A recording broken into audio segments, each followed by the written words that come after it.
Hello, today I'm here to talk about a very important thing, a disease to be specific.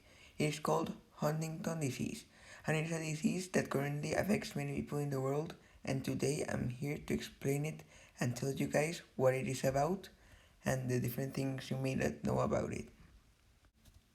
Now I'm going to tell you some things that you may not know about it. First, Huntington disease is a brain disorder that affects a person's ability to think, talk, and move. Usually, they have no effects below the age of 30, but sometimes and even later. So, there is not a certain age, but around 30, that's when the effects start to come. Also, like the gene that's affected with this disease is called the HTT gene, um, also known as Huntington gene, and like this gene codes for the protein called Huntington, and like also people that have this like contain extra copies of the DNA sequence CAG, and like normally the people that have more copies get the effects on the disease earlier.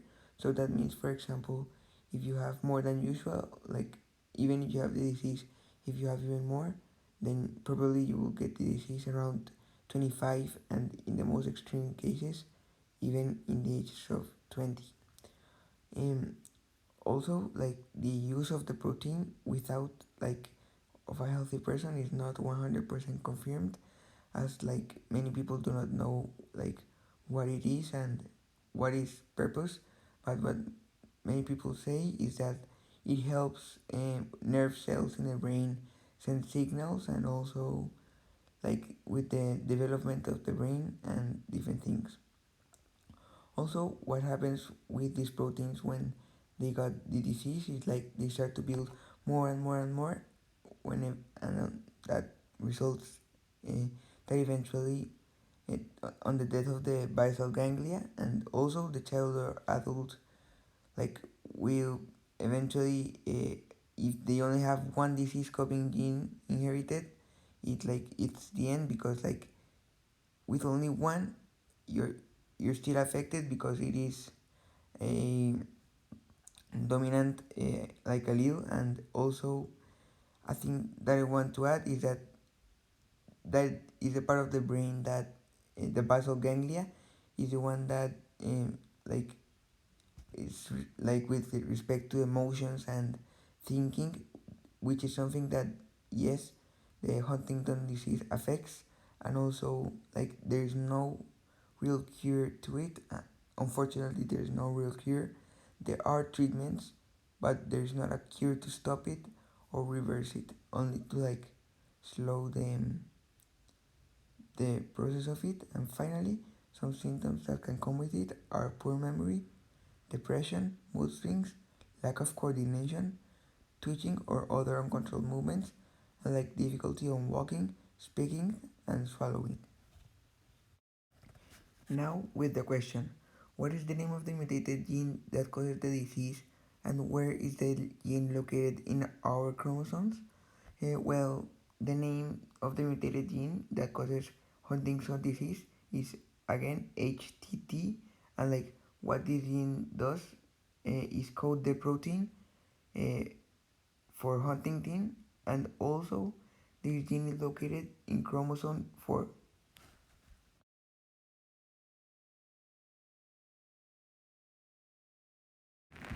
Now let's go more in depth of why the disease does this to you.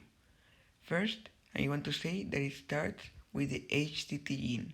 What happens is that first the codon CAG is repeated between 36 to 100 times, like when it's normal, when you have Huntington disease, and like usually the average amount is 10 to 35 times, and this results on like the result of it being 36 to 100 results that the amino acid called glutamine, like there are more than usual. And I think to note is that usually the more you have, then the faster the effects like will come, as I previously said. And after this occurs, like the copy of it can be up to 100 times, and the Huntington protein starts to get like abnormally bigger. Like it starts to get very big, not normal, and like then it's cut into smaller pieces, and they are also more toxic. And as a result of all of these, um, they start to bind together and accumulate in the neurons, also known as brain cells. And what ends up happening at the end of the day is that the brain cells start to like work in a wrong way, or in other words, in a worse way, and the neurons start to die.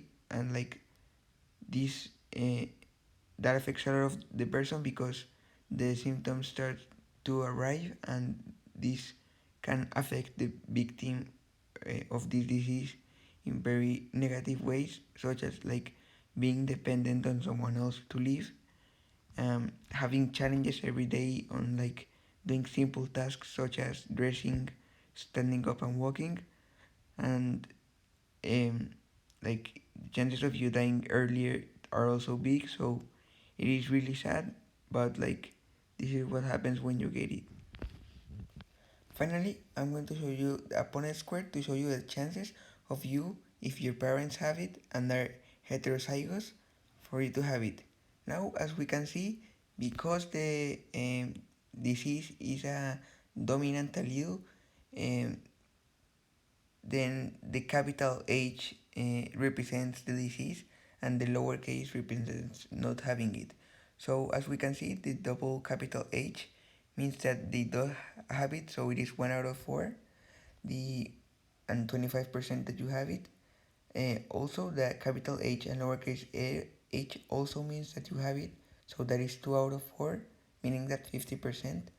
And finally, the double lowercase h's are like you do not have it, but the problem with this is that it's only 25%. So if we add the other two ones, it is 75% to 25, meaning that if your parents have it, the 75% of the chances that you also have it, and that is not a very good news because there is a high percent, but still there is a percentage that you won't have it, or the person that whose parents have are heterozygous and don't have it, or have it, there are also chances that they don't have it.